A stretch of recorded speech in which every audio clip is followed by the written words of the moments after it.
It's the question we ask at the end of our rope, when the storm is raging, when the monsters under the bed have introduced themselves, when everything around us seems to be on fire. It's the question we ask when hope slips through like sand in a bottle, when the mockingbird stops singing, when the news reporter leads with another mass shooting. It's the question we ask when depression moves in, making herself at home, making a mess of it all. It's the question we ask when we're not sure if Easter will come. Will it be Lent forever? Will the sun ever rise? Will this hope lead to something? Can these bones ever live?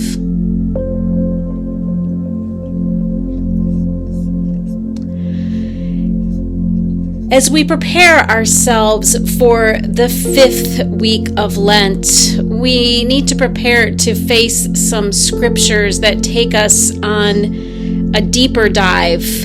Things are getting real for Jesus and his disciples as they get closer to Jerusalem, closer to the cross. And this week we'll hear the gospel passage in which a dear friend of Jesus's, Lazarus, has died.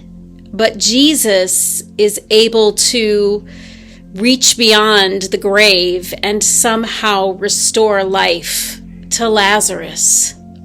And yet we live in a world where too many people we love are gone too soon.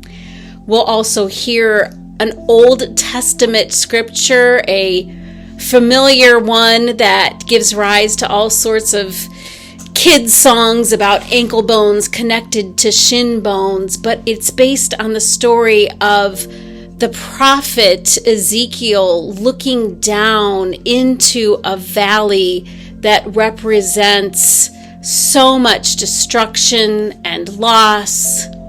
And it's the scripture passage that inspired this week's artwork, a piece called Rubble by Carmille Bogelin. This is the artist's statement. It has been over a decade since my family in Haiti experienced the most traumatic earthquake in the nation's history. If you were to Google Haiti and earthquake, images of collapsed concrete and rubble would emerge. The most disturbing images are those of survivors covered in white and gray and ash and rubble, reaching out for rescuers to salvage them from collapsed buildings. Endless images are found on the internet of arms stretched out, identity-less faces of horror covered in soot, and faces frozen into expressions of despair by the spectating photographer's lens. When I think of Ezekiel and the story of the dry bones, I think of those images.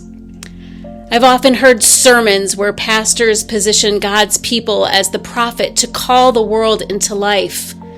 But what about God's people who are, as the bones, facing the despair of death? Their suffering is theologized away by those who consider themselves the righteous Ezekiels of the world, whose privilege weighs heavy on the bones of the suffering, like the concrete rubble in Haiti. Rubble speaks to the realities of being made alive and yet not being allowed to live. A nameless multitude of God's people resurrected, yet still bearing the scent of burial spices on their bodies. Who are we in this story? Are we the bones seeking life? Do we perceive ourselves as spectators of suffering? Or will we choose to be participants in healing as active agents of God's resurrecting power out of the rubble?